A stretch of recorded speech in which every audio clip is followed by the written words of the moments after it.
Salut à tous, je suis super content de vous retrouver pour un nouveau À son Prime, tu choisis qui? Alors, pour m'accompagner aujourd'hui, je suis avec Aurélien. Salut mon copain. Salut JJ, comment tu vas?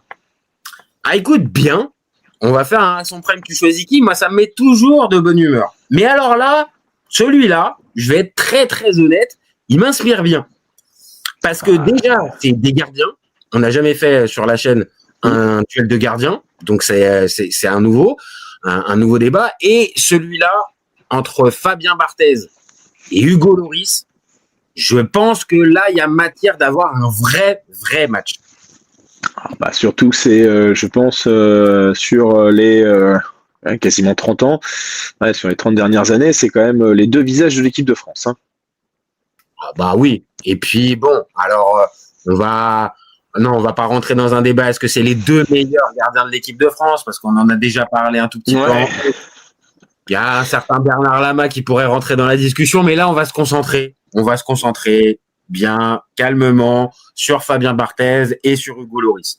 Donc, bon, t'es bien chaud. Moi, tranquille. Hein. C'est vrai que s'il faut dévoiler, oui, on s'est un peu motivé sur le groupe WhatsApp. C'est ce qui a permis la tenue de ce débat. Et j'entendais d'ailleurs l'argument Bernard Lama, mais j'ai du mal à me dire que à 44 sélections, tu fasses partie du top 2, voire du top 1, quoi. Oh là là, il l'envoie déjà. Donc, on se focalise quand même sur les deux gardiens les plus capés de l'équipe de France qui, en plus, ont cet avantage d'avoir quasiment les mêmes trophées, mais on y reviendra plus tard. En équipe de France. Non, mais c'est très bien. Franchement, tu nous fais un super bon teasing. Là, j'ai plus qu'à préciser la formule et on va pouvoir débuter le débat, mon copain. On va pouvoir y aller direct. Donc, voilà, je reprécise pour ceux qui découvrent ce type de vidéo. Donc, deux parties dans le À son Prime, tu choisis qui. La première partie concerne les statistiques. Donc, on revient dans un premier temps sur les statistiques en club, en Ligue des Champions, en équipe nationale, en Coupe du Monde et en pro, tout simplement.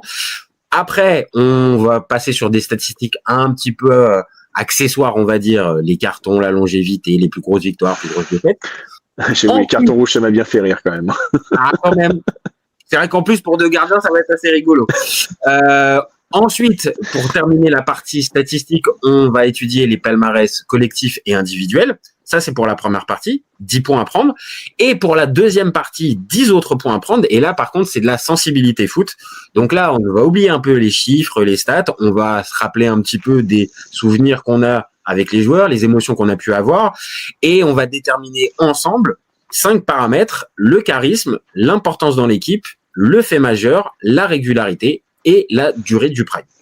Ça te va, mon copain? Ça va, hein, complètement. Bon, écoute, maintenant, là, c'est bon, on a fait les présentations, on s'est chauffé un petit peu, rentrons dans le vif du sujet. Alors, je débute avec le stats. Je commence avec les stats en club pour Fabien Barthez. Donc, moi, ça donne 606 matchs, 564 buts encaissés et 237 clean sheets.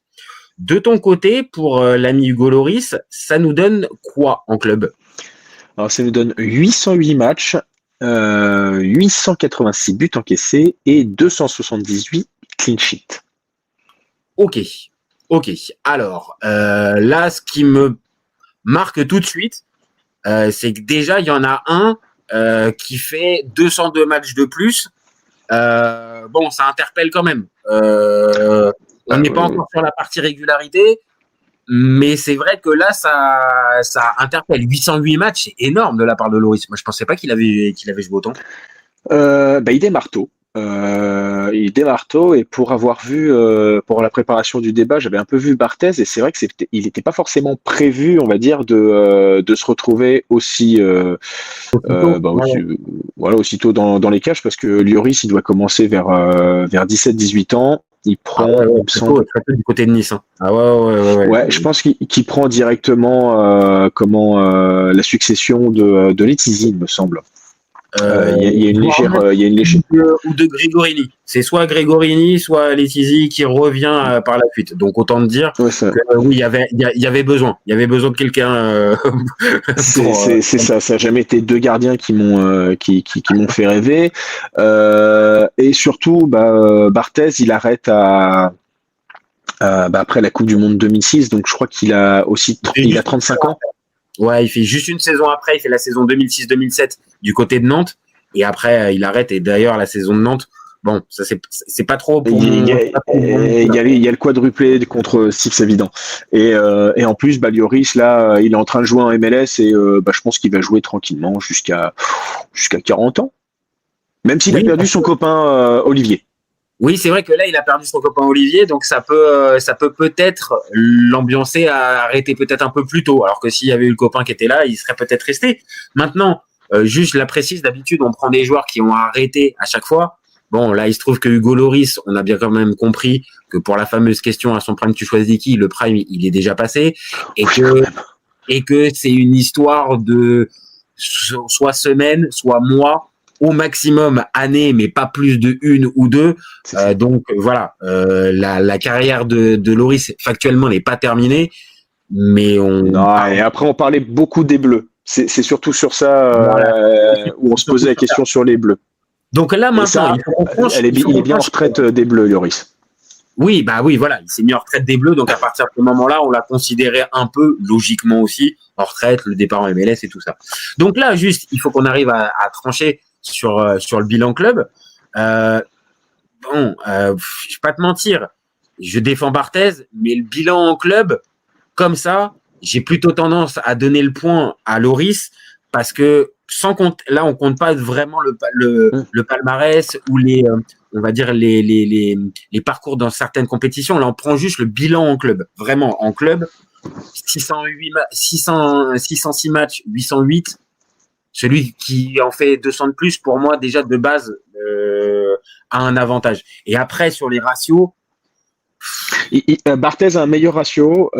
Alors, comment l'expliquer peut-être la défense de Nice, peut-être la défense de Tottenham, alors que par exemple, je pense à la défense de Marseille quand tu avais Basile Boli et l'autre chirurgien là, mon ami Carlos Moser. Ouais. Et puis même t'as. Il y avait Dimeco. T'as De Sailly. T'as quand même une belle brochette de défenseurs. Bon, après à nuancer. Et je pense qu'à Monaco, ça devait être pas mal non plus. C'est pas mal aussi. T'as du Martin Djetou, t'as des gars qui étaient, on va dire des références. Par contre, c'est là où je nuance. Barthez, quand il revient à l'OM, il a pas non plus que des magnifiques joueurs. Il se retrouve avec des Abdou Meïté, des Philippe Christenval et des Frédéric Dehuc par la suite. Donc, il a pas eu que du top. Mais je suis d'accord. Non. Mais après, Lloris, il était à Tottenham. Peut-être, c'est peut-être pour ça. Donc, il y a eu le grand Younes Kaboul. Et ça, non, et en plus, je crois qu'il était, mais ils font qu'une saison ou pas beaucoup, parce qu'il se blesse beaucoup trop, malheureusement, Younes. Et en plus, il fait une espèce, tu vois, je pense à ça sur les matchs, il fait une saison blanche, Lloris, ou quasi blanche, parce que c'est Friedel qui est encore dans les cages. C'est ça. Donc c'est vrai, t'as raison. On va y revenir après, par la suite. Mais t'as raison. Dedans, faut aussi compter cette fameuse saison où il arrive avec Villas-Boas, où il joue pas. Après, ça dure une demi-saison. Ça doit durer une demi-saison. Et après, il le voit bien, Villas-Boas. Il le teste une fois et il voit bien la différence entre Brad Friedel, qui était un honnête, mais vieux gardien, mais honnête gardien de première ligue, et Lloris. La preuve, si on fait cette rubrique-là, et qu'il est mis face à Barthez, c'est qu'il a fait une grosse carrière. Donc, il y avait un gros potentiel. Donc, bon, on tranche. Là, bilan en club pour toi. Allez, on va partir. Surtout qu'on pourrait dire que Lloris s'est imposé en première ligue que Barthez n'a pas réussi à faire. Même si Barthez tente quand même Manchester United et c'était le grand Manchester United et évidemment Tottenham n'a jamais eu ça, même si je trouve que Tottenham fait souvent partie, sauf l'année dernière, mais ça remporte l'Europa League, comme quoi c'est rigolo le football, mais fait souvent partie pas loin du Big Six, on va dire. Oui, pas loin, pas loin. Et ces dernières années, il a participé aussi, il faut être honnête, à la remontée de Tottenham au plus haut niveau, la finale de Ligue des Champions. Il y a plusieurs choses qui font que, ok, pas de problème. Bilan en club, vas-y, je te le laisse. Bon, maintenant, on va passer à la deuxième catégorie, qui est le bilan en Champions League. Bilan en Champions League, moi, de mon côté, ça donne 57 matchs, 54 buts encaissés, 24 clean sheets. Juste avant que tu dises 24 clean sheets en 57 matchs de Ligue des Champions, c'est quand même costaud. C'est pas. Ah non, mais voilà, on peut le dire, on les connaît, nous, les stats. Non, mais de toute façon, c'est ce qu'on verra et ça me dérange pas de spoiler, peut-être plus toi, mais c'est trop tard. Mais Barthez a un meilleur ratio de clean sheet par rapport à Bon. Lloris. Alors, justement, rentrons dans le vif du sujet. Le bilan en Ligue des Champions pour Lloris, ça donne quoi? 70 matchs, 96 buts encaissés et 20 clean sheets. Et 20 clean sheets. Oui, d'accord. Donc, c'est vrai, t'as raison, j'avais pas. Là, Barthez en a 24, lui déjà il en a 20, et évidemment le fait que Barthez remporte la Ligue des Champions, le bilan de Champions League est évidemment au-dessus. On peut pas. Okay. Ah, on peut pas. Okay. Ah non, okay. Je vais pas. Ah non, mais non.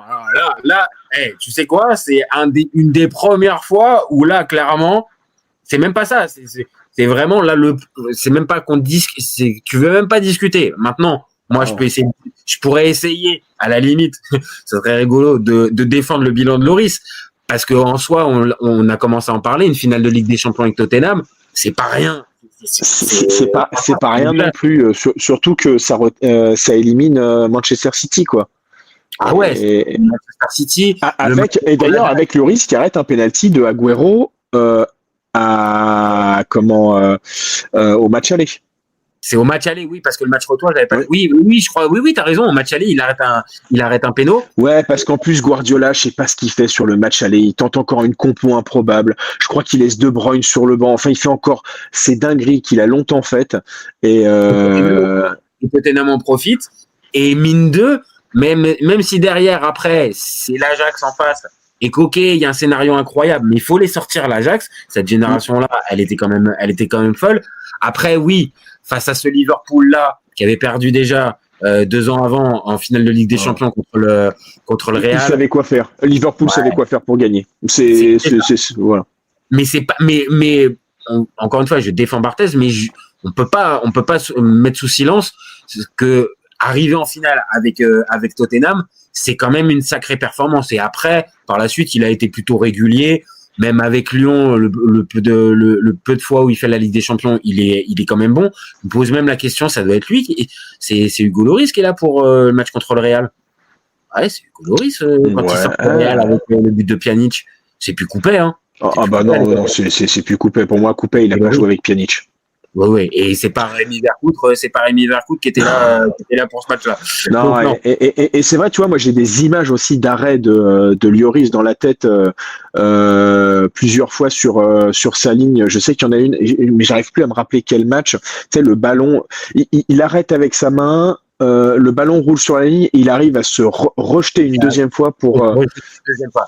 Oui. Et c'est pas contre Barcelone, parce qu'il y a le ventre de ski pas loin. J'ai un doute.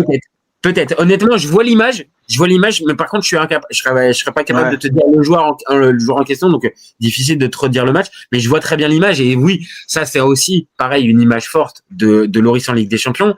Maintenant, oui, évidemment, là, on parle de Lloris et c'est très honorable son parcours en Ligue des Champions. L'autre, à partir du moment où il y a 1993 et il y a cette victoire en Ligue des Champions avec l'OM. J'ai envie de te dire qu'il clôt le débat à ce moment-là, en fait. C'est ça. Ouais, non, mais c'est pour ça, moi, là, pour le coup, l'autre, il l'a gagné. Tu veux faire le bilan, même s'il aurait 70 matchs, 70 clean sheets, il l'a gagné. Hein. Je peux. C'est ça. Donc, encore une fois, bon, allons sur l'essentiel. C'est pas le débat, c'est pas la catégorie qui amène le plus de débats. Voilà. Bilan en club pour l'instant, c'est pour Lloris. Le bilan en Champions League pour l'instant pour Barthez. Donc on est plutôt beaux copains pour l'instant. On est bien. Voilà. Je te propose la suite, la troisième. Et là, je pense que on va commencer à rentrer beaucoup plus dans le vif du sujet parce que là, Vraiment, pour moi, il y a matière à comparaison. Donc, la troisième catégorie, c'est le bilan en sélection. Bilan en sélection, de mon côté, ça donne 87 matchs, 48 buts encaissés et 51 clean sheets. Pareil, encore une fois, c'est des chiffres qui sont quand même bien forts. Et pour Loris aussi. Et d'ailleurs, même, tu vois, quand on le préparait, je disais Barthez rapidement, en fait, quand il intègre, il dépasse la quarantaine de sélections, donc il rentre déjà dans le top 6 des gardiens, et il avait déjà un ratio que, en fait, aucun gardien de l'équipe de France n'avait eu. Ah oui, et après ça, on va rentrer dedans, mais c'est vrai que lui aussi, enfin, on en avait un peu parlé avec l'OM, mais la défense qu'il peut avoir avec lui en 98 et à son entrée en équipe de France, ouais, c'est quand même une garantie de pouvoir faire. Bah, c'est ça. Je vais balancer les stats de Loris et comme ça on va pouvoir en parler. Voilà, mais voilà. Donne-nous ça donne quoi? Voilà. Donc Loris, 145 matchs recordman de sélection, 120 buts encaissés et 63 clean sheets. Ouais. Mais souvent on est sur ça, hein. Sur Loris, c'est quasiment un ratio d'un match sur deux avec des buts, ce qui ma foi. Mais comme on compare jamais avec les gardiens, enfin tu sais, on compare jamais ça sur les autres gardiens, j'arrive jamais à me dire est-ce que c'est bien, c'est pas bien. Dans ma tête, je me dis que c'est pas trop mal. Parce que quand tu regardes déjà, enfin moi qui suis au CER, je me dis si Donovan Léon il a fait 8 ou 9 clean sheets l'année dernière, c'est déjà le bout du monde. Non mais c'est pas là pour une fois c'est pas une vanne contre lui. Non, t'as raison. T'as raison. Quand on prend, on va dire, soyez pas vexés, mais des joueurs plus humains, on va dire plus normaux, oui forcément que tu commences à prendre ce type de comparaison là, oui t'as tendance à te dire que c'est bon. Et moi aussi, c'est ma sensibilité. Quand on voit des chiffres comme ça à ce niveau-là, c'est-à-dire que 145 sélections, déjà c'est costaud. Enfin, 145 sélections, déjà, ça te place un gars. Et moi, après même plus de 80, ça commence à être intéressant. Hein. On va pas. Je vais te dire, pour moi, en fait, ça se vaut sur un paramètre, c'est le truc de clean sheet. Je suis pas bon en maths, mais 87 matchs, 51 clean sheets en tout.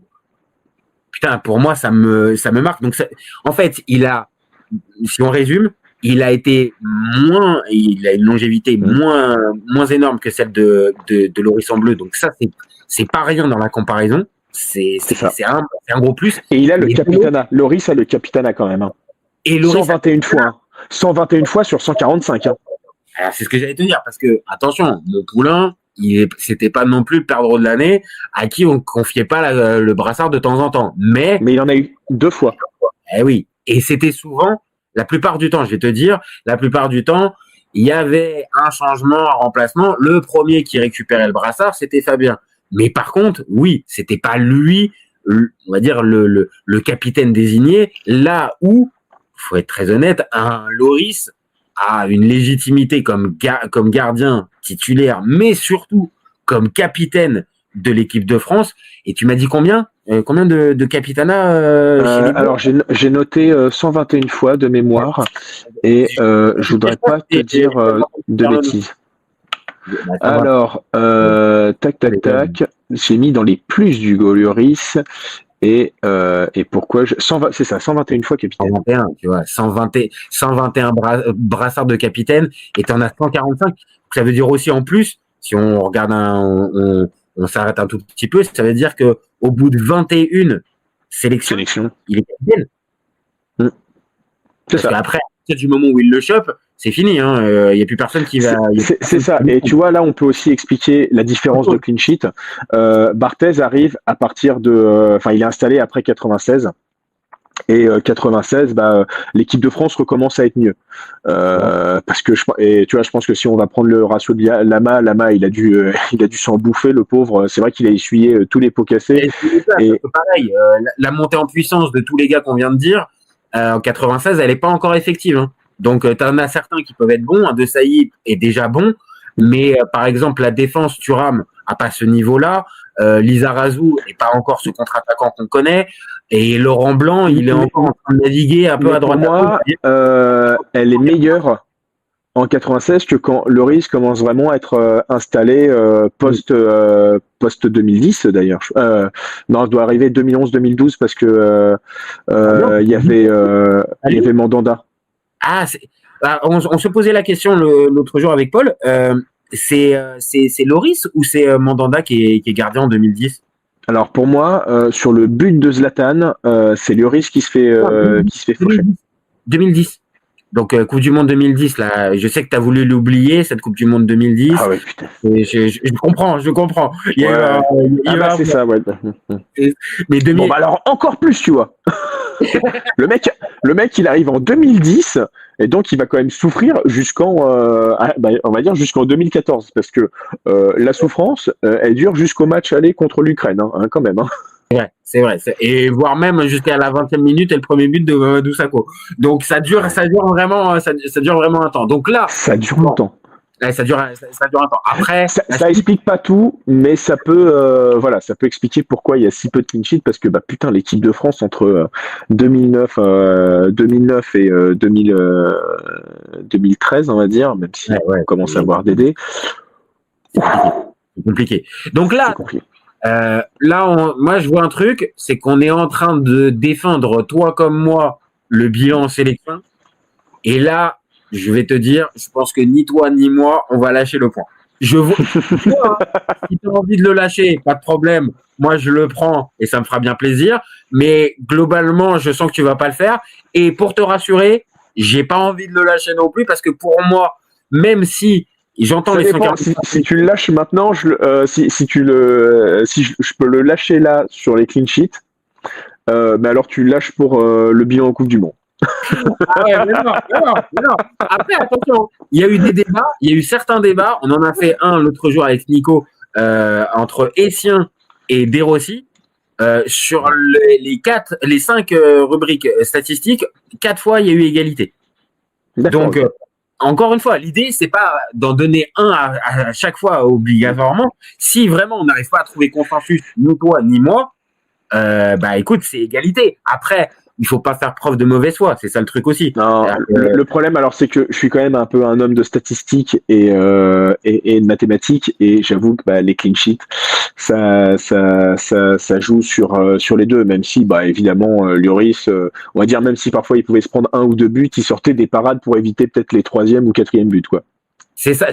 Donc après, je vais te dire, l'argument des 145 matchs, ça s'entend, et la régularité, et en plus, on l'a dit, comment il arrive à ce poste à cette place de capitaine, c'est respect, il n'y a rien à dire. Et de l'autre, tu l'as dit aussi, les clean sheets et ce ratio-là fait que tu es obligé aussi pareil de le noter et confronter l'un à l'autre. Globalement, pour le coup, on a la même sensibilité, toi et moi. C'est difficile d'en départager un, donc ça sert à rien. Même si Barthez est quasiment sur le prime de l'équipe de France. Et tu vois, même s'il y a 2002 et 2004 qui sont compliqués, 2002, 2002, il fait quand même une clean sheet contre l'Uruguay. Bon, après, c'est un match. Tu me diras, l'Uruguay a quelques situations. Mais je crois que Trezeguet tape le poteau et par 2 fois est signalé hors jeu et c'est vraiment limite. De mémoire, je crois même qu'il y a un but refusé, je crois. Il y a un but pour hors-jeu. Je crois qu'il y a un but pour hors-jeu et puis c'est le carton rouge de Thierry Henry qui avec Dario Silva, son meilleur ami. Après Dario Silva, voilà. Pour ceux qui n'ont pas la ref, malheureusement, il court moins vite. Il doit courir, mais plus difficilement en effet. Ouais, mais vraiment. Bon, on va pas en rajouter. Voilà. Ça se fait pas, mais bon. Écoute, donc là, on a commencé un peu à spoiler la 4e. Donc, je rappelle, égalité pour cette catégorie. On passe à la suivante, mais qu'on a un petit peu spoilé, qui est le bilan en Coupe du Monde. Donc, de mon côté, ça donne 17 matchs de Coupe du Monde, 8 buts encaissés, 10 clean sheets. Et avant que tu me donnes les tiennes, je m'étais dit, en regardant, en consultant les stats au début, je m'étais dit, bon, bilan en Coupe du Monde, ça, là, au moins, je vais être tranquille. Il va pas pouvoir au moins me saouler. Mais, je crois que tu as quelque chose à dire. Parce que là, au niveau des stats de Loris, en Coupe du Monde, vas-y, dis-nous tout.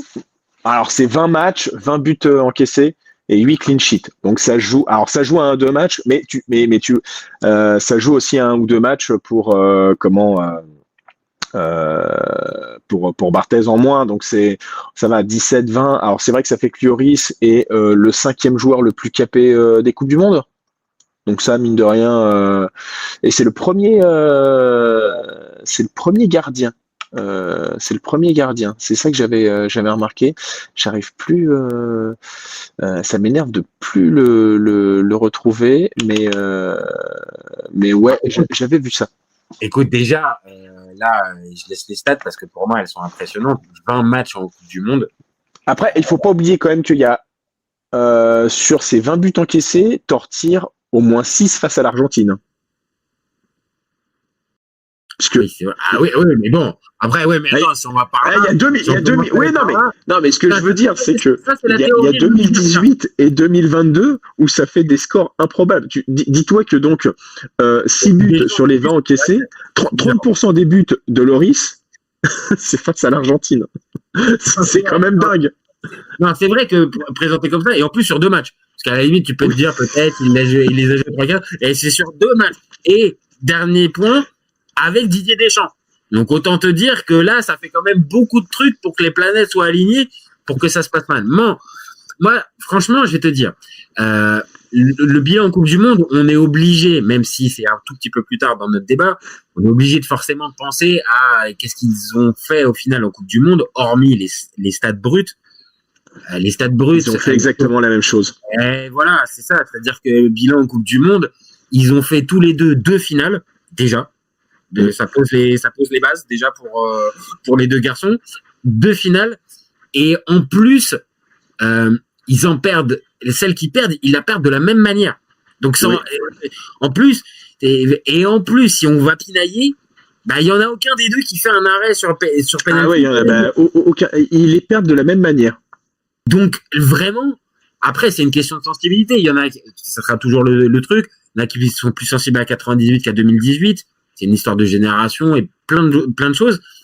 Mais là, comparer le bilan en Coupe du Monde de Fabien Barthez et d'Hugo Lloris avec l'équipe de France, là, encore une fois, je veux pas retourner à chaque fois sur l'égalité, mais là, l'égalité, pour moi, elle semble évidente pour moi. Ouais, pour moi, c'est égalité parfaite, même si tu joues sur les clean sheets, mais Lloris a plus de matchs. Donc, mine de rien, tu peux pas, après, c'est grâce aussi à l'équipe de France, même si je pense que l'équipe de France en 2002, après, il y a fait trop de blessures. En fait, c'est ça, s'il y avait eu moins de, enfin, si on avait eu Pires et Zidane à 100%, je pense même si le Brésil était fort, hein. Mais ça pouvait faire dernier carré. Enfin, sauf si on rencontrait la Corée du Sud et Byron Moreno. J'en ai occupé. L'Italie s'en est occupé pour toi. Et on a fait les frais. Francesco Totti et plein d'autres peuvent s'en souvenir. Mais oui, tu as raison. Peut-être qu'à ce moment-là, le bilan d'un Barthez aurait pu être un peu supérieur. Maintenant, de l'autre, factuellement, là, pareil, c'est de la sensibilité. Moi, dans mes souvenirs, je vais pas dire que je me suis regardé les 3 matchs de Fabien Barthez 2002 pour préparer ce débat, mais dans mes souvenirs, il fait partie des rares fiables de cette campagne de 2002. Il fait pas de bourde, il y a pas de truc, et après c'est l'équipe collectivement qui tient pas. Et alors, si l'équipe et tu vois, moi j'ai des souvenirs en fait des deux, c'est-à-dire que la 2006. Alors, toi, là, plus, c'est vrai que j'ai moins de souvenirs, mais en 98, j'ai l'impression que c'est contre l'Arabie Saoudite, il est vraiment fort, parce qu'en plus, une de ses relances, ça fait but de Thierry Henry. Je pense que face à l'Italie, il a dû être merveilleux, vu qu'il y a quand même eu 0-0, et il arrête un penalty. Donc, mine de rien, c'est... De mémoire, ce match-là... C'est pas un beau match. Oui, ouais, je crois que c'est un match chiant aussi. On s'ennuie vraiment. Et les 2 équipes ont peur. Cesare Maldini d'un côté... et mes jaquets de l'autre. Franchement, on n'était pas sur un Zeman Vicis Bielsa, hein. On était clairement sur 2 gars bloc bien bas comme il faut. Et oui, tout le monde, on va dire dans l'inconscient collectif, on se rappelle de la frappe de Baggio qui passe juste à côté en prolongation. mais de ce match-là, il n'y a pas grand-chose à retirer. Donc vraiment. Mais en 2006, moi j'ai quand même le souvenir de Barthez face au Portugal. C'est là où il est très très fort. Brésil, je me souviens du match, mais j'ai pas l'impression que le Brésil avait été hyper dangereux malgré la présence de Kaká, Adriano, Ronaldo et Ronaldinho d'ailleurs. Mais face à ça, Lloris, le match contre l'Uruguay, Lloris et face à la Belgique. Ouais. Mais alors, on va dire juste là comme ça pour trancher. De toi, c'est quoi le match référence? Plutôt Belgique ou plutôt Uruguay? Parce que Uruguay, pour moi, il est à un niveau au-dessus. Il est vraiment à un niveau, il est infranchissable ce joueur-là. Arrête, c'est mort. C'est ça, c'est que alors si on regarde ses arrêts, il y a peut-être une frappe ou deux de Hazard ou Lukaku qui est un petit peu compliquée. Et encore, quand tu regardes la finale de 2022, il est pas dégueulasse non plus, Lloris. Hein. Non, il est pas dégueulasse. Non. Mais comme il y a les buts encaissés, bon, c'est ça. C'est vrai que tu vois, moi, je me suis plus focalisé sur les 0-0. Et non, c'est vrai que la double parade qu'il fait à la mi-temps, Lloris, c'est un but. C'est un but. C'est l'équivalent d'un but. Ah, c'est ça. Et en fait, c'est là où l'un et l'autre ont des moments clés comme ça. Moi, je peux te sortir. Alors, c'est pas en Coupe du Monde, c'est l'Euro, mais le penalty face à Beckham en 2004, où c'est un match complètement fou. On sait avec le doublé de Zidane qui donne la victoire finale. Ça rajoute un côté dramaturgie. Et c'est vrai que l'un comme l'autre, bien que ça soit des gardiens, ils ont des moments clutch en équipe de France. Et Lloris est pas loin de faire ça face à la Suisse quand on y pense. Hein.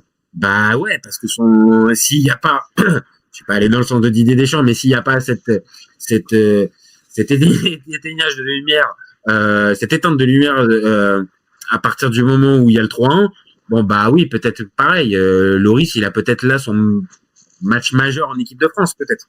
Parce que le penalty qu'il arrête à ce moment-là du match, et vu comment ça découle, ouais, ça peut être très très fort. Donc ouais, bon. Mais voilà, plus l'Uruguay, parce que la Belgique, j'ai quand même le souvenir de pas mal de frappes sur lui. C'est-à-dire que elles sont dangereuses, elles sont puissantes, mais c'est le minimum que je demande pour un gardien de cette trempe. Tu l'as dit, la parade juste avant la mi-temps, c'est un but. Vraiment, avec plein d'autres gardiens. Ça rentre. Et le fait un autre gardien te fait le premier arrêt, il te fait pas le deuxième arrêt, parce qu'il va te la chercher dans les pieds de. C'est Godin. Et Godin, alors c'est pas un avant-centre, hein, mais pour le coup, ça c'est des buts qu'il a mis de la tête, ouais. Fois. C'est des scènes répétées à l'entraînement, les ballons qui reviennent à 2 mètres des buts et qu'il faut mettre dedans. Et franchement, il fait le geste juste. Et c'est juste que là, Lloris, je te dis, pour moi, là, il te dit non, ça passera pas. Et derrière, bon, après, évidemment, il y a le but de Griezmann et tout ça. Mais s'il n'est pas là, pour moi, ce match, il peut tourner. C'est ça, parce qu'après, en fait, jusqu'au but de Griezmann, la France est plutôt tranquille. Hein. Oui, bah oui. Voire même elle a des occasions. C'est ça. Et après, bon, t'as le but de Griezmann.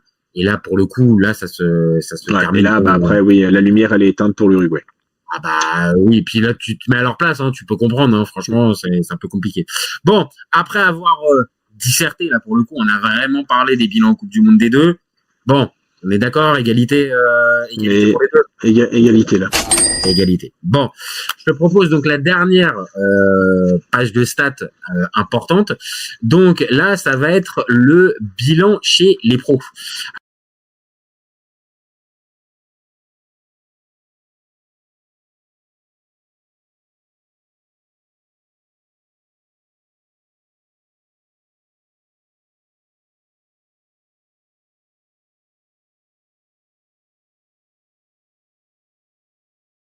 Et on est obligé de le faire parce que ça joue un peu aussi sur sa carrière.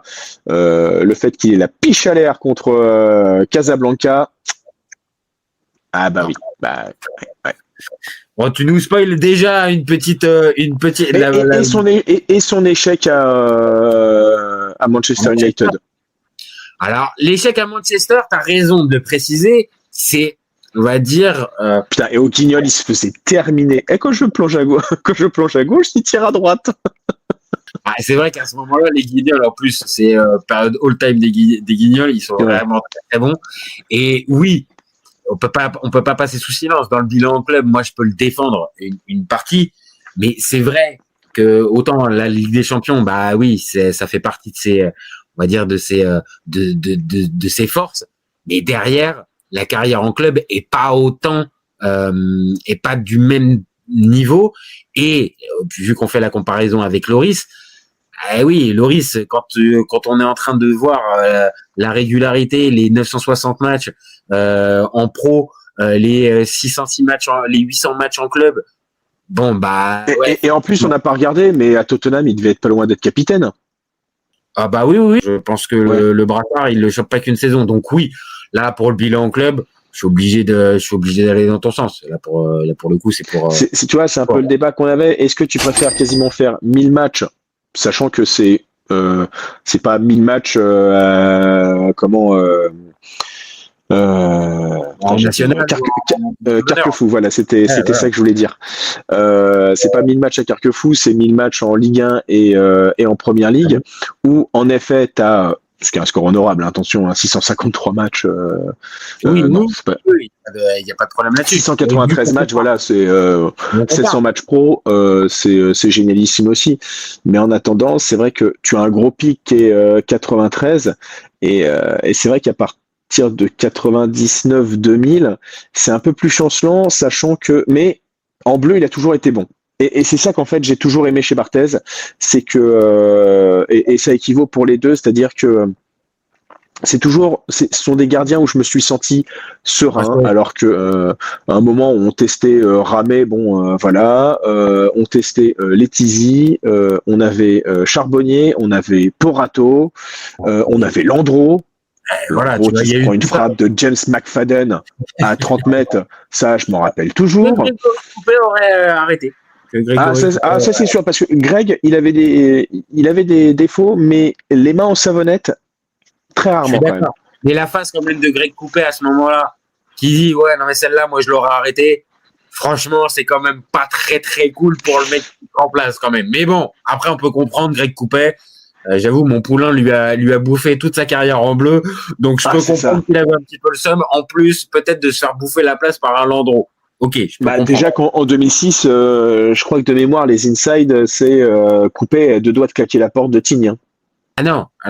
C'est pas, alors il est à deux doigts, il la claque, puis il la ferme bien, et puis il est récupéré, mais vraiment, mais in extremis, parce que monsieur veut partir. Et après, ça peut se comprendre. Parce que 2006, je pense que c'est son prime à lui. Peut-être un tout petit peu avant, mais en tout cas, il est au max. À Lyon, il est au max. Et Barthez, on vient de le dire, il est à l'OM, et c'est pas le meilleur OM de l'histoire, loin de là. Et on va dire, il se fait prendre la place au statut, en fait. C'est pas pour les performances. Et surtout que ça doit être. Il y a ces espèces d'histoires de Makelele, Zidane et Thuram, et enfin tout le bloc 98-2000 qui dit à Domenech, voilà. Alors que Domenech, qui était plutôt pro Lyon, était chaud pour mettre Coupé, et les gars lui ont fait non, je crois pas. Ça a été la première étape de Raymond. T'es gentil, va diriger l'entraînement. Par contre, le reste, on va s'en occuper nous. Ça sera mieux. Mais toi, va donner les chasubles, va poser les plots, et par contre, nous, on s'occupera de la tactique. Ça sert à rien. Raymond, tu connais rien. C'est ça. L'histoire la montre. Ouais. Bon, ok, donc bilan chez les pros, dernière grosse catégorie, c'est pour toi. Donc là, ça fait, après la première partie stat, 2-1 pour Hugo Loris. Bon, j'ai intérêt de rattraper un petit peu mon retard. Peut-être que les stats secondaires vont peut-être m'aider. Après, on a ce côté, on sait très bien qu'on a deux grands gardiens. Encore une fois, j'aime bien. Vraiment, ça s'invective, mais il y a quand même. Non, mais c'est pour ça. C'est en fait les deux. Personnellement, les deux en fait m'ont fait vivre donc ma première Coupe du Monde remportée. Et mais j'avais 8 piges. Donc voilà. 2018, donc j'étais nettement plus âgé, donc j'en avais 28. Ça peut Celle-ci, changer des choses. Ça peut changer des choses sur je l'appréciation, l'ai. on va dire des compétitions et des matchs de foot et de ce que ça veut dire de gagner Voilà. 98, je vois 2 matchs, la Croatie et la finale. Sachant que je me souviens que quand je vois France-Croatie, moi je suis content, on a gagné, on me dit il y a match contre le Brésil, je sais même pas que c'est une finale. J'ai 8 ans d'ailleurs, parce que je viens dans une famille qui est pas de foot, et là en plus j'étais chez ma tante et mon oncle, enfin chez mon oncle, avec ma tante et mon cousin et ma cousine. On était en Vendée, que j'embrasse, cette région que j'aime bien. Parfois un peu moins certaines personnes qui viennent de Vendée, mais ça c'est un autre débat. C'est vrai que moi j'avais pas complètement capté qu'on était en Coupe du Monde. 2018, je la vis. Je pense que je me suis fait des sessions de matchs, enfin des sessions parfois où je me suis fait les 3 matchs dans la journée, voire 4 s'il y en avait, je sais plus. Ah ouais, Mais ah ouais, ah non, ah mais ouais. je pense que j'ai dû regarder au moins 2 tiers des matchs. Donc forcément, ça a un lien là-dedans. Ça a un lien Voilà, et aussi sur. donc Lloris me permet Eh oui, de remporter cette Coupe du Monde en la vivant complètement. pleinement, pleinement. Bah Voilà. oui, oui, c'est ça. C'est là aussi où, comme je te dis, c'est une différence de perception entre générations. Avec, oui, bah, je l'ai vécu comme tu le décris à 8 ans. C'est-à-dire, j'étais là, j'ai vécu le truc, mais par contre, j'ai pas le même vécu en fait. Donc j'ai pas le même vécu, je vais pas l'apprécier de la même manière. Et forcément, logiquement, 20 ans après, t'as les mêmes émotions. Ouais, bah elles vont être différentes. Ouais, c'est évident. Donc forcément, Loris, je comprends aussi pourquoi, on va dire, tu as plus d'affect vis-à-vis de lui spontanément. C'est ça. Et c'est mon capitaine. Parce que Oui, c'est ce mon qui capitaine. n'est pas Barthez. Barthez, c'est un capitaine parmi tant d'autres.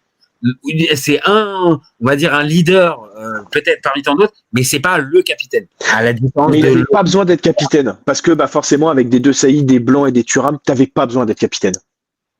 et puis c'est difficile. Puis voire même c'est difficile. Et difficile aussi. Vu que les gars ils s'imposent directement, bon bah ok, bon on va. Et j'aime bien Varane, parce que Varane était le vice-capitaine, mais hormis, on va dire peut-être un peu Pogba à un moment et Griezmann, Pogba mais voilà pouvait quoi. incarner ça. Pogba pour Ouais. moi pouvait incarner ça parce que c'est le gars qui, on va dire, est globalement un peu meilleur que les autres, qui a aussi la personnalité et le charisme pour pouvoir incarner ça. Donc oui, pour moi il aurait pu. Maintenant, Deschamps, et on va être clair, il a choisi le leader par l'exemple, le gars taiseux, mais à qui tu pourras jamais reprocher quoi que ce soit parce qu'il est pro, parce qu'il est régulier, parce que ça fait des années qu'il est là et que c'est un exemple. Donc Et c'est ça, et en fait, Lloris, il le chope, le Capitana, et Pogba est pas encore là. Tu vois, c'est quoi à dire. Et après, tu vas forcément t'éviter des emmerdements, et tu vas pas destituer ton capitaine, sauf retraite ou absence pendant 2 ans, quoi. je suis d'accord. Ce que n'a jamais fait Hugo Lloris, donc. Non, non, mais c'est bien. Ça revalide le 2-1 après les stats brutes. Bon, maintenant, on va voir si ça va peut-être essayer d'évoluer avec les statistiques secondaires. Bon, alors je te propose les statistiques, ça va aller assez vite cette partie-là. Les statistiques de carton jaune, carton rouge. Alors, 51 cartons jaunes et 3 cartons rouges pour Fabien Barthez.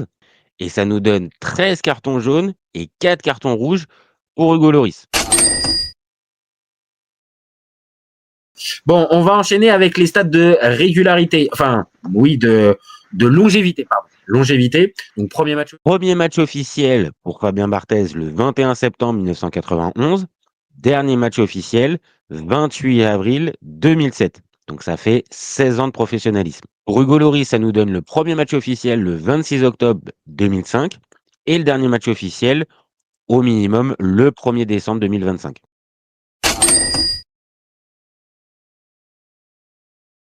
On va s'arrêter maintenant sur les pénaltys encaissés et arrêtés. Ça nous donne 34 pénaltys encaissés pour Fabien Barthez et 7 pénaltys arrêtés. Alors que pour Hugo Lloris, ça nous donne 104 pénaux encaissés et 10 pénaltys arrêtés. Donc, à ce niveau-là, le ratio de Fabien Barthez est meilleur que celui d'Hugo Lloris. Est-ce que pour autant, On peut parler de vrais spécialistes de penalty, je suis pas sûr. On l'a vu sur les séances de tir au but. Ah ouais. J'aurais pris ni l'un ni l'autre, hein, d'ailleurs. Hein. Là, pour le coup. Bah, on l'a déjà évoqué avec la finale de Coupe du Monde. Il y a 5 essais face à eux, ils en arrêtent aucun. Donc bon, ok. Et moi, je n'ai qu'un seul penalty arrêté en équipe de France en 87 sélections. Donc oui, on peut considérer que l'un comme l'autre, on n'est pas sur des spécialistes. Mais si on doit choisir celui qui a le meilleur ratio, parce que là, c'est ça, celui qui est vraiment le moins pire. C'est voilà, vraiment le moins pire dans cette histoire, c'est Barthez. Donc, voilà. il va prendre son petit demi-point. On enchaîne avec la plus large victoire. Pour Fabien Barthez, ça nous donne un 6-0 pour un Marseille-Nancy le 15 avril 2006. Et pour Hugo Lloris, la plus large victoire, c'est un 7-1 sur la pelouse de Hull City avec Tottenham en 2017. Donc, à l'arrivée, 7-1, 6-0, pour moi, globalement, c'est l'égalité. Alors, est-ce qu'on se dit que là, il y a 6 buts d'écart pour toi comme pour moi, on fait égalité? Est-ce qu'on fait la prime à celui qui a marqué, celui qui a eu le match où il y a eu le plus de buts? Auquel cas, là, c'est toi qui prends. Dis-moi toi, vas-y, je suis ouvert. Débat, non, pour moi, c'est la même chose là. C'est-à-dire qu'il y en a un qui en effet, il s'en est pris un, mais et qui dit est-ce qu'il s'en est pris un dès le début ou à la fin Ouais, tu vois, bon, ok. On est quand même sur un truc un peu. Quand tu te prends un but à 5-0, tu te dis pas bon, c'est pas grave quoi. Ah, la prochaine fois, les gars, vous direz. Si vous prenez le 6e, quand vous passerez à son time, ça sera un demi-point au moins, les gars. Désolé. Bon, ok. Donc, là, écoute, égalité. Égalité pour cela. Et on va terminer les stats un peu rigolotes, comme on a dit, sur la plus large défaite. Pour Fabien Barthez, ça nous donne un 4-0, un PSG Nantes en fin de carrière en 2007. Une large défaite pour Hugo Lloris, c'est un 6-0 avec Tottenham contre Manchester City le 24 mars 2013. Bon, maintenant qu'on a fini avec les stats, on peut s'arrêter sur le palmarès. Alors, on va débuter avec le palmarès collectif. Je commence avec le mien. Bon, alors, évidemment, je commence avec Coupe du Monde tout de suite. Ça a de la gueule. J'enchaîne Ligue des Champions 93. Ça a de la gueule. Ça a de la gueule. Ça a encore de la gueule. Bon, après, on redescend un peu. Championnat de France 97-2000. 2 premières ligues. Mais quand même. Quand même. 2001 et 2003. Et un trophée des champions 97 et une Coupe des Confédérations en 2003 pour l'ami Fabien Barthez. Donc, ça fait 3, 5, 7, 9. 9 trophées pour l'ami Fabien Barthez. Par Hugo, contre, je suis étonné. Hugo, il a une Coupe du Monde 2018. Il a malheureusement, il est finaliste de l'Euro, donc une médaille en argent. Il a une Ligue des Nations 2021. C'est la Coupe des Confédérations, hein. Pour moi, c'est à peu près la même chose. Et j'aimais beaucoup le principe de la Coupe des Confédérations, mais ça, c'est mon côté. Vas-y, qu'on met tous les champions en même temps et qu'on les fait jouer et on regarde qui est le champion des champions. Mais j'aime bien. Mais moi aussi, j'aimais bien. C'était le genre de truc que j'aimais bien en plus quand j'étais gamin. Donc, non, franchement, Coupe des Conféd, moi, j'étais pas contre. Et en plus, ça permettait de faire au pays organisateur de faire une répétition générale.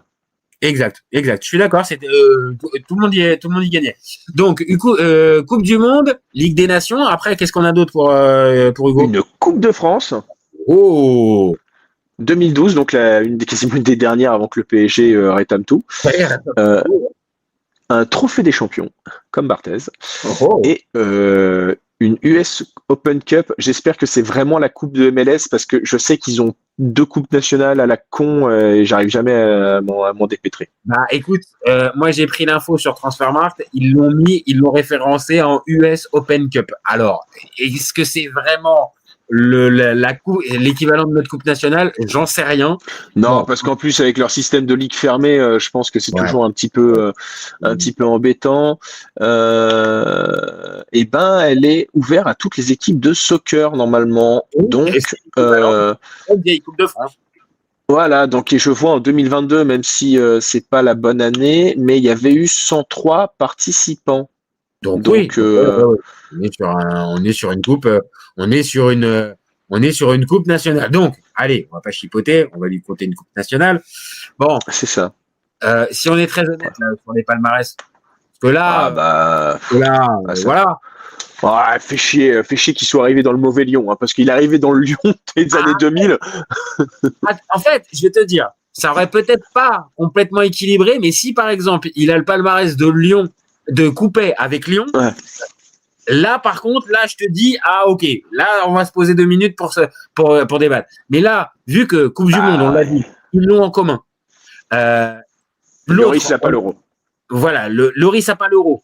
Et qu'en plus, il ajoute la Ligue des Champions. Bon, voilà, on peut continuer de pinailler, on peut continuer, mais là, franchement, autant aller sur les choses. Alors, par contre, le palmarès collectif, c'est plus 2. Ouais, si tu veux, comme ça lui permet d'être à 4-3 ou un truc comme ça. Ok, il est chaud, madame. On termine donc la fameuse partie statistique palmarès avec le palmarès individuel. Là, c'est que 1 point. Faut pas abuser non plus. Alors, pour comment il s'appelle, notre ami Barthez. Voilà, je reprends son fameux palmarès. Voilà. Pour Fabien Barthez, ça nous donne meilleur gardien de l'année et 2 classements au Ballon d'Or. Alors que pour Hugo Lloris, malheureusement, il y a 0 distinction individuelle et il y a juste une 23e place au Ballon d'Or en 2018. Pour moi, c'est un épiphénomène, mais disons-le clairement, oui, il tente un crochet qui est complètement pourri face à Mandzukic. Ça se termine en 4-2 au lieu de 4-1. Ça change rien à la finale. Ça change rien. Mais ça change sur le palmarès. Parce que tu vois, là, sur le palmarès individuel, pour moi, c'était le gardien de la Coupe du Monde. Et donc, forcément, il aurait eu un classement plus haut dans le Ballon d'Or. Et peut-être que là où pour moi, un Barthez, il arrive à être 14e et 12e, c'est pas mal. Et donc, ce fameux trophée, là, comme je te disais, il existe depuis 1987 et il existe encore. Okay, 2020. C'est ton ami Emiliano Martinez qui l'a remporté. Bon, on a fini notre partie statistique. Rentrons maintenant donc dans ce qui nous intéresse le plus, la partie sensibilité. Je te propose de commencer avec le fait majeur du joueur. Si je te pose la question là maintenant tout de suite, si pour toi tu dois déterminer un fait majeur pour Fabien Barthez, pour Hugo Lloris, pardon, c'est quoi? C'est la Coupe du Monde 2018 et c'est ce match contre l'Uruguay. Toi, on en parlait. Pour moi, c'est toi dans les images qui restent, c'est celui-là et qui incarne quasiment le mieux Hugo Lloris. C'est-à-dire que les réflexes extraordinaires et surtout ça, c'était tu vois sur la ligne, il était quasiment imprenable. Il s'est amélioré aussi dans les airs parce que beaucoup de gardiens oublient que quand on passe en première ligue, c'est bien de se défendre dans les airs. Petite pique Benouzi Donnarumma. Il va falloir qu'il y réfléchisse un tout petit peu. Et le problème, c'est quand tu fais 2 mètres, il faut... voilà quoi. Petite pique aussi pour André Onana, qui avait oublié. Écoute, André, on va dire que c'est un habitué. Quand c'est pas Serge, c'est Paul. Quand c'est pas Paul, c'est Aurélien. Quand c'est pas Aurélien, c'est Jajaï. Bon, il y a toujours donc voilà, pour moi, c'est ça ce fait. J'ai cette image en tête. Mais comme pour Barthez, en fait, moi, c'est son match contre le Portugal aussi, il me reste beaucoup en tête parce que je me rappelle des coups francs de Cristiano Ronaldo qui étaient hyper flottants. Barthez qui galère 1 ou 2 fois à les arrêter, mais il les arrête. Alors qu'on sait qu'à cette époque-là, Cristiano Ronaldo, sur coup franc, ça pouvait être très, très dangereux. Hein. J'ai encore vu des coups de canon à plus de 30 mètres. Oui, non, mais à cette époque-là, on va dire, il a le mojo pour justement les tirer et justement ceux qui sont de loin, il est redoutable là-dessus. Donc toi, ce qui ressort, fait majeur, on va dire, c'est cette Coupe du Monde là où il est, on va dire XXL, majeur, déterminant, décisif. On l'a dit, le match contre la Belgique, contre l'Uruguay, tout ça. C'est Coupe du Monde 2018. Ouais, parce que en plus il doit faire il fait 3 clean sheets sur 6 quand même. C'est pas trop mal. Hein. Non, c'est fort. Mais c'est pas, par exemple, le fait d'avoir mené Tottenham jusqu'en finale de Ligue des Champions. Non, pour toi c'est un cran. Ça reste... Après, ça c'est le problème un peu des gardiens, parce qu'en fait, si tu me dis Tottenham fait finale de Ligue des Champions, on va penser au triplé de Lucas Moura et pas, par exemple, au pénalty arrêté d'Hugo Lloris, parce qu'en plus, le match retour face à Manchester City, c'est à un hors-jeu parce que Sterling le touche, c'est la VAR qui annule le but, parce que je sais plus qui fait cette frappe, c'est peut-être Agüero ou quelque chose comme ça, et Sterling la touche et il est hors-jeu, et c'est vrai que ça se joue au poil de cul près, et c'est les fameux après débats sur la VAR, sur pas la VAR, mais il y a cette image où Tottenham est donc pas loin de se faire sortir en quart de finale, et la demi-finale, c'est Lucas Moura. Donc même si Hugo Lloris y participe, il arrive en deuxième position et c'est pas lui que tu retiens directement. Ok, je comprends. Ça. Bon, pour faire clair, moi ça va être assez logique. Je pourrais prendre aussi la Coupe du Monde. Mais moi, je vais m'arrêter plus sur 93, sur le fait que ce gamin-là, parce qu'à ce moment-là, c'est un vrai gamin, il a des cheveux, hein, pour ceux qui n'ont pas la ref. En plus, c'est la vanne que j'allais faire. J'étais vraiment, donc c'est vraiment que c'était un temps lointain.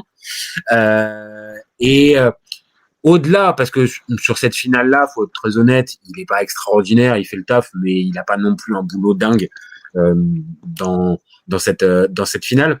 Mais c'est le fait de remporter cette Ligue des Champions, d'être le gardien de cette équipe-là.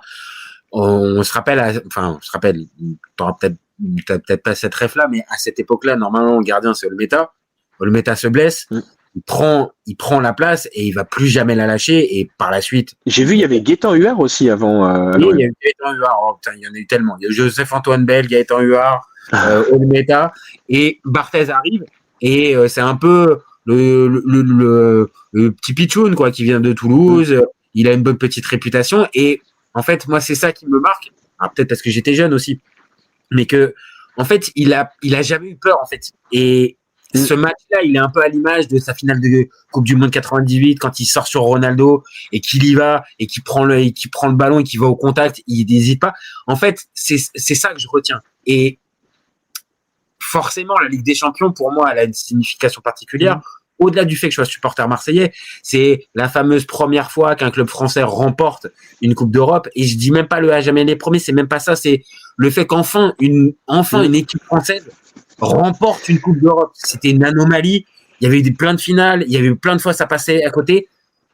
Et ouais, pour moi, c'est majeur. Maintenant, pour trancher dans c'est vrai que c'était la 6e finale quand même. Hein.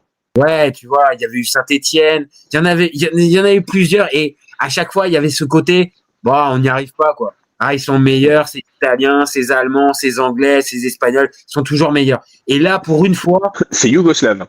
Ouais, c'est Yougoslave, et oui, Dieu sait qu'ils étaient forts, l'étoile rouge. Bon, donc, si moi je te dis tout ça, je vais te dire, spontanément, je pense qu'on peut pas arriver à comparer ce que tu me décris là avec la joie, les émotions que tu as pu avoir avec Hugo Lloris en 2018 où il est XXL majeur, et moi de l'autre côté le parcours, comme je viens de te dire, avec comment il arrive et comment il chope cette Ligue des Champions et derrière la suite. Je pense que là, pour le coup, j'ai du mal à partager. En fait, c'est ça, et j'en parle comme un problème parce que en fait, ça peut toucher beaucoup de joueurs de 98. Et je vais m'expliquer en plus. C'est que il y a cet affect pour la première fois qui est forcément incommensurable et qu'on pourra jamais palper. Tu vois, c'est que à un moment. Toi, moi, je soutenais qu'avec les Bleus, Griezmann était vraiment pas loin de Zidane. Bon, malheureusement, il n'a pas eu l'Euro. Mais si à un moment on avait eu l'Euro, je pense qu'on aurait dû avoir le débat Griezmann-Zidane. Mais pas forcément. En fait, sur la carrière, en effet, Zidane, il a eu le Ballon d'Or et rien que pour ça, ce sera jamais Zidane. Griezmann, même si pour moi 2018 je l'ai vraiment en travers de la gorge. J'adore Luka Modric, mais bon voilà. Mais avec les Bleus, quand je vois ce qu'a fait Griezmann, il aurait dû rentrer dans le débat avec Zidane s'il y avait eu l'Euro. Il n'y a pas eu, il n'y aura pas le débat et on pourra laisser Zidane tranquille. Mais toujours est-il que d'autres aurait toujours laissé Zidane au-dessus, ne serait-ce parce qu'en fait il y a 98, parce qu'il a marqué le doublé en finale et c'est lui qui a tout décoincé. Et en effet, qui a tout décoincé parce que depuis 98, la France a fait quand même 4 finales de Coupe du Monde. Ouais. Donc Donc il y a ça. Même si tu vois, je peux donner d'autres qualités à Barthez parce que bon, c'est vrai que je pense que Lloris va durer jusqu'à 40 ans. Ça me choquerait pas. En plus, je trouverais ça beau finir sur un chiffre rond comme ça. Barthez s'est arrêté à 35 ans péniblement après une saison à Nantes et un quadruplé de Steve Savidan parce que je crois qu'en plus c'est son dernier match. Il se prend le quadruplé, il s'engueule avec Nantes et il sort. Je crois que t'as raison, c'est un 6-2. Ils se prennent un 6-2 par Valenciennes et derrière ça. Et comme quoi, il s'est pris 6 buts, hein. Comme Lloris. Il pris 6 buts. Mais sauf que là, les copains avaient été gentils, ils avaient pensé à moi. Ils en avaient marqué 2, comme ça, résultat, on restait à 4 buts d'écart. 4-0, 6-2, on reste à 4 buts d'écart. Mais t'as raison. Là, on va dire la fin, et ça nous fait une passe décisive pour la suite, mais la fin de Barthez fait que, oui, il y a un petit goût amer. Mais tu vois, Barthez était un petit gardien. C'était un petit gardien. Mais oui. Et on n'a pas l'impression, parce qu'on le voit souvent très gentil, très machin, mais Lloris, t'es en face de lui, c'est une belle bête hein, quand même. Ouais, même si je trouve Thibaut Courtois qui est vraiment immense. C'est vraiment le gardien. Alors que tu vois, par exemple, je trouve que Gigio Donnarumma a un physique disgracieux. Ah oui. Bah, après, il a d'autres avantages, mais plus le niveau physique, je le revoyais encore hier. Parce que lui a fait Singo, c'est quand même pas. Ouais, en plus. C'est quand même pas. Mais ouais, 1m88 hein, pour Hugo Lloris. Hein. Ouais, quand même. C'était 1m78 pour Barthez. Donc 10 cm d'écart. Alors après, sans faire les anciens, c'est un foot qui était un peu différent, peut-être moins physique, où un gardien pouvait peut-être avec cette taille-là faire carrière. Là maintenant, un gardien 1m78. Alors, et le fait que les balles partent nettement plus vite et plus haut. Ouais, clairement. Tu vois, par exemple, Jérémy Janot, à un moment, ça s'est vachement senti qu'il avait chuté. Alors que c'était c'était un bon joueur, un bon gardien de but. Tant qu'il avait la détente, tu peux arriver à camoufler, compenser ce que tu veux. Quand les années passent, la détente, tu l'as plus aussi forte. Et là, c'est là où justement, on te rappelle beaucoup plus ta taille. Donc, c'est difficile d'exister. Peut-être aussi pour ça qu'il arrête tôt. Mais bon, force est de constater, il arrête plus tôt. Donc bon, là, pour cette partie fait majeure, on a compris, on va être dans l'égalité, toi et moi. Ça va être. Ouais, parce que. On peut pas. Pareil, je peux pas juger tes émotions, tu peux pas juger les miennes. Donc, à partir de ce moment-là, on arrive dans l'égalité. Bon, là, je vais te faire une passe décisive. Il va aller vite ce débat. La régularité. Non. La régularité, on a déjà pu en parler, on a déjà évoqué 2-3 éléments. Bon, la régularité, elle va pour ton poulain largement, quasiment les 1000 matchs, les matchs en Coupe du Monde, et on se rappelle du Barthez post 2004, on va dire, en club. Ouais. C'est. Oui, je m'en souviens. Oui, je m'en souviens. Oui. C'est vraiment, on est sur un management à la carte. Donc en plus, pendant un temps, c'est José Anigo. Donc autant dire que José, il va pas lui mettre trop de pression. Et là où on va dire un Lloris a toujours eu un niveau de performance assez égal et plutôt égal. Barthez, oui, t'as des hauts, t'as des bas. On n'en a pas parlé. Bravo à toi, t'as été très classe, mais il y a un contrôle antidopage qui signifie une prise de cannabis. Donc bon, clairement, là sur toute la partie irrégularité, là c'est pour toi et c'est 2 points. 2 points pour la régularité pour toi. Donc à moins que tu aies envie de défendre Barthez, mais là je pense pas. Bah pour la régularité, non, je peux pas le défendre. Et en effet, tu vois, je me souviens qu'en 2022, en plus, il y avait ce débat avec Mike Maignan. Qui rentrait vraiment. Mike se blesse, donc ça met fin au débat. Et j'avoue que même moi, je le vois que Lloris, il commençait à prendre de l'âge, mais il te sort encore la Coupe du Monde qu'il faut. Et c'est la même chose pour Barthez, c'est-à-dire c'est le même ressenti que pour 2006. Il y a ce débat, est-ce qu'il faut mettre un autre gardien ou pas? Et Barthez, ça a été la meilleure des trucs. Raison, évidemment. T'as raison, ça fait une similitude en plus dans les deux, dans leur parcours. Ils ont beaucoup de similitudes. Ils doivent aller gratter leur place de numéro 1. Ils ont sur une compétition, on se demande si ça va être un numéro 1 ou pas. C'est pour ça que c'est très intéressant, c'est que ces deux gardiens, à l'histoire professionnelle complètement différente, parce que Lloris, lui, depuis qu'il a 11 ans, c'est le meilleur gardien de France. J'exagère, évidemment. Oui, non, mais t'as raison. Non, mais si. Mais disons qu'il est estampillé, alors que Barthez était en train de faire des Chistera au rugby, parce qu'il venait de du rugby, hein. un truc comme ça. Ouais. Il commence au rugby, oui, très clairement. Puis à Toulouse, pour le coup, il est né à Lavelanet. Je préfère dire que là-bas, le ballon, il est pas très très rond. Hein. Il est plutôt ovale. Hein.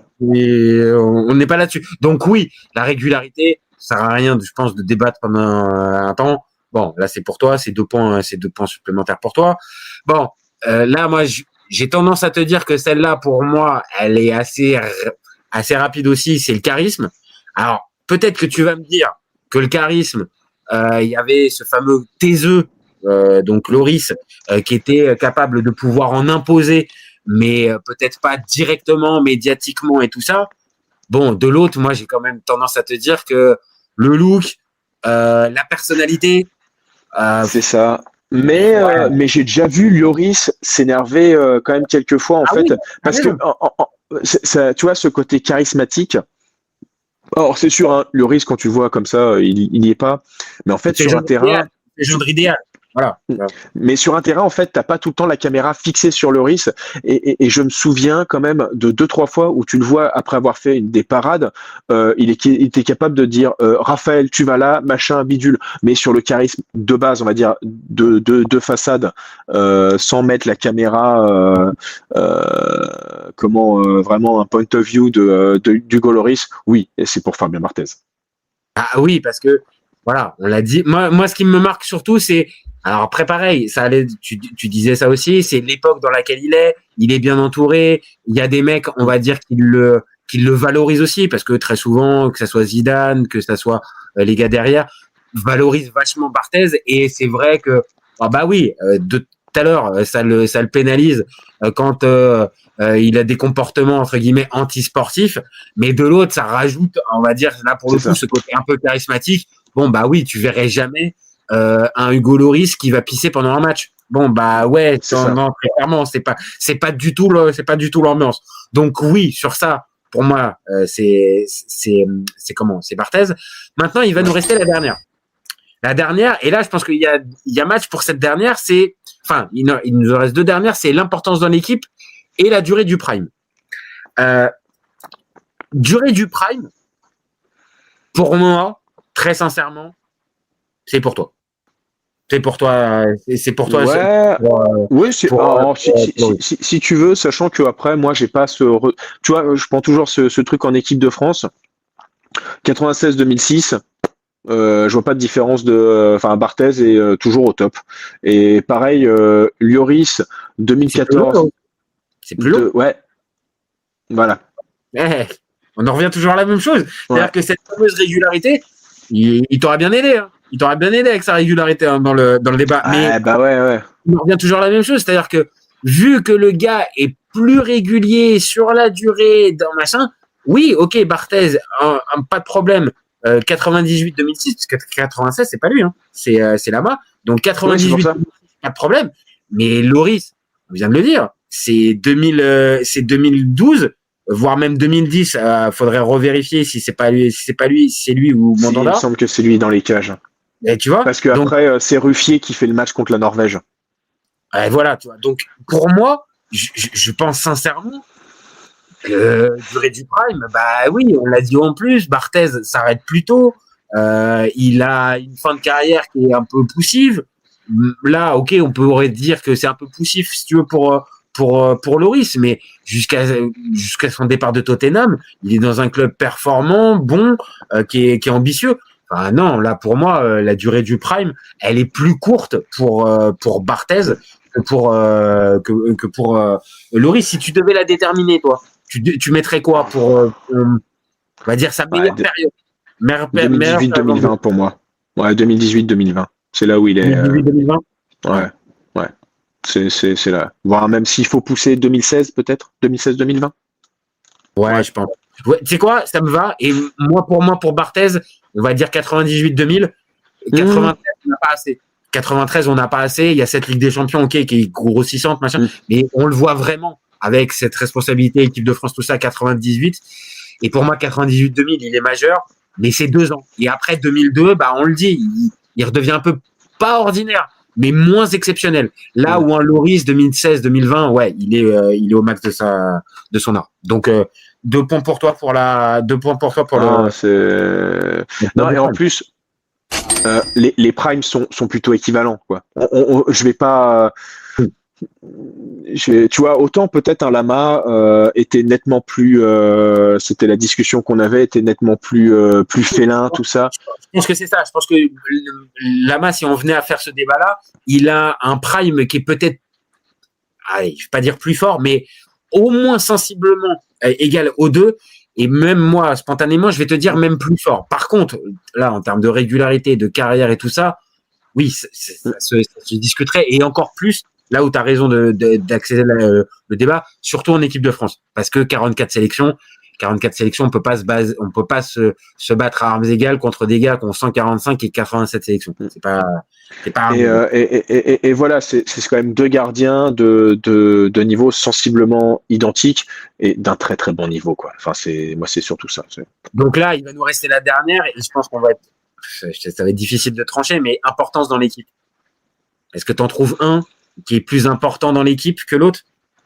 Alors, je vais juste te dire Hugo Lloris, et c'est pas forcément pour défendre ma paroisse, mais parce qu'en fait, dans tout ce qu'on se disait, c'est que toujours avec les Bleus, il était dans une grosse équipe, Barthez. Il était dans une très très grosse équipe avec des très très gros égos. Là où Lloris, c'était moins, et Varane j'aime bien, mais c'est un gentil tout plein aussi, Rafi. C'est encore plus. Il est trop mignon. Il est trop mignon. Alors, tu vois, dans les joueurs de caractère auxquels je pense, t'as forcément Mbappé, t'as Pogba, t'as eu Evra à un moment, peut-être un petit peu Griezmann, mais t'avais pas De Sailly, Thuram, Zidane, parce que à mon avis Zidane parle pas beaucoup, mais quand il devait parler, ça devait pas être joli. Pour le coup, oui, je suis assez d'accord. Et je vais te dire, avec tout ce qu'on a décrit dans ce débat, je pense que c'est alors, encore une fois, l'importance de l'équipe de Barthez, elle est présente. Maintenant, c'est vrai, on a décrit un gars qui a le record de Capitana. Bon, sans aller jusqu'à une palissade, mais si le capitaine il n'est pas important dans une équipe, bon, ça va être difficile. Et vu qu'il a eu ce rôle-là aussi longtemps en club, du côté de Tottenham. Bon, pareil, Barthez là, ce rôle de capitaine quand il revient à l'OM, c'est lui le capitaine à ce moment-là. Mais c'est. Le capitaine, il monte sa piche au Maroc. Voilà, c'est là où le problème, c'est qu'on revient aussi à l'exemple qui est donné. Et dans l'exemple qui est donné, bon, pas bien. C'est toujours le problème, c'est que tu peux pas réellement le citer en exemple. Je pense que c'est pas un mauvais mec, mais clairement, tu peux pas le citer en exemple. Là où un Lloris. Bah oui, tu le cites en exemple. Et vu que là, la catégorie, c'est importance dans l'équipe, bah ouais, j'ai plutôt tendance à te dire que l'importance, elle est plutôt dans l'attitude positive que dans l'attitude négative. Et là-dessus, bah oui, Lloris qui est peut-être pas le mignon tout plein, comme on a dit, comme Varane, mais qui est quand même un petit peu cousin de cette définition-là. Ouais, écoute, peut-être que l'importance dans l'équipe, elle va à Barthez. Par contre, ça me fait chier de te laisser les 2 points, là, en fait. Ça me fait chier de te laisser les 2 points. Je suis d'accord, mais comme je te dis, tu vois, c'est dans ce que je veux te dire, c'est que l'équipe de France manquait de charisme et mine de rien, Lloris avait toujours réussi à laisser ce lion dans l'équipe de France. Après, on pourrait lui dire que, mais je pense qu'on peut aussi le sortir pour Barthez. Peut-être en 2002 ou en 2004 ou enfin je sais pas, mais c'est vrai que quand il y a le retour de Benzema, il y a une équipe qui est moins liée. Ok, bon, alors maintenant, après avoir fait l'éloge de Fabien Barthez et d'Hugo Lloris, on va arriver à la partie la plus intéressante de ce petit débat, qui va être le décompte des points. Donc, vous avez pu suivre pendant cette petite vidéo le décompte, des points qui s'ajoutaient, et au final, c'était très serré. Alors, ces dernières semaines, on a eu des débats qui étaient vraiment beaucoup plus, on va dire, Oui, il y avait limite pas de débat. Plus passer vif. Plus vif en tout cas.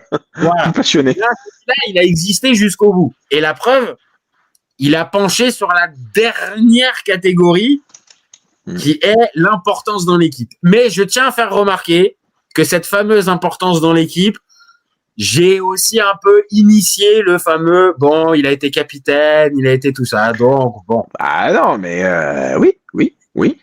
Mais comme je te disais, enfin d'un côté, quand t'avais deux Saïd, Thuram, c'est Lizarazu. Non, bon, d'un côté, je suis quand même très nostalgique de cette équipe de France 98-2000. Hein.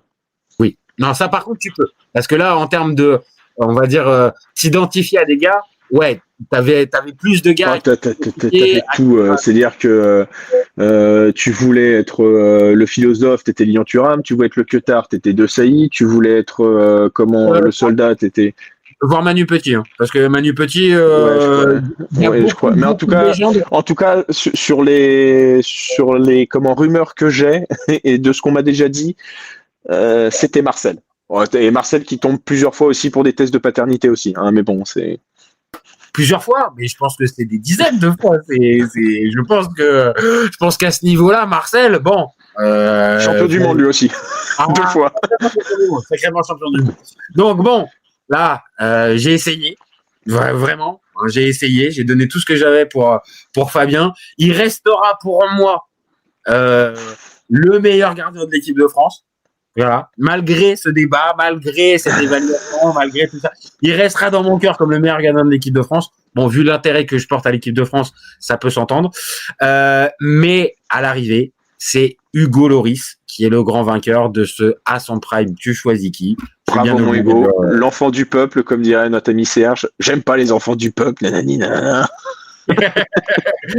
Une petite référence, c'est très bien, mais là. Non, mais après, je suis d'accord sur l'aspect trop lisse du Lloris qui aurait dû se monter nettement plus. Tu vois, on parlait du charisme, mais après, je sais pas ce que Barthez aurait dit à notre époque, mais en tout cas, Lloris pouvait parler sur les Qatars. J'arrive à dire que c'était compliqué de le dire, mais ne serait-ce sur la parole sur les LGBT, pour moi, je comprends pas qu'il puisse pas l'ouvrir. Mais bon, ça ça ne regarde que moi. Pour cette même Coupe du Monde, Manuel Neuer qui est gardien de but aussi. Alors ok, là, charisme et tout ce que tu veux. Et là, à son prime, je prends Neuer tous les jours d'ailleurs. Mais alors là, par contre, là, je t'explique, tu m'auras pas en face parce que là, je te le dis, pour moi, en prime, il n'y a pas mieux en gardien. Donc, clairement, je te le dis, ça sera pas avec moi. Et pourtant, on adore tous les deux Buffon, hein, mais. Ah oui, non, mais un respect éternel à Buffon, il y a rien à dire. Mais pour moi, non, il est au-dessus. Non. C'est ça. Il a révolutionné son poste, malgré que ça faisait déjà un siècle qu'on jouait au foot, mais il a révolutionné son poste. Donc, pour moi, oui, clairement, c'est Manuel Neuer. Mais là, pour notre débat, c'était Hugo Lloris ou Fabien Barthez. Bon, bah écoute, je m'incline. Je suis bien obligé de reconnaître la victoire. Éclatante, je dirais pas, d'une courte tête. Non, mais bien révélatrice du niveau très mince qui sépare les deux. Voilà. C'est justement dit. Je suis assez d'accord. Je suis assez d'accord avec toi. Et franchement, on a fait un joli débat où on a vraiment mis l'un et l'autre tous les arguments sur la table, vraiment. Donc bon, faites-vous votre idée. Dites-nous si peut-être pour vous on a trop bien défendu Hugo Lloris ou à l'inverse pas assez bien défendu Fabien Barthez. Dites-nous en commentaire. Mais en tout cas. Voilà, je pense qu'on a rendu justice à ces deux grands gardiens en décortiquant leur carrière comme ça et en leur rendant hommage et en leur disant merci. Je pense qu'on peut pas mieux dire. C'est ça. Mais merci à vous deux de m'avoir filé 2 étoiles sur le maillot frappé du coq et rien que pour ça, j'en serais infiniment reconnaissant. Bon, bah écoute, c'est une bonne fin. C'est une bonne fin. Tu pourras te dire, t'as du baume au cœur, t'as défendu Hugo Lloris au maximum et t'as remporté le duel. Donc franchement, parfait. Voilà. Donc, merci à toi. Et tu le fais, quand tu veux. Ouais, c'est copain, t'es chez toi ici. Pour nous, c'est fini pour ce petit débat. On se retrouve très vite pour un nouvel épisode. N'hésitez pas à commenter, liker et partager. Gardez en tête qu'on est ouvert toute l'année. Ouais, c'est copain. Et voilà. Ciao les copains. Ciao.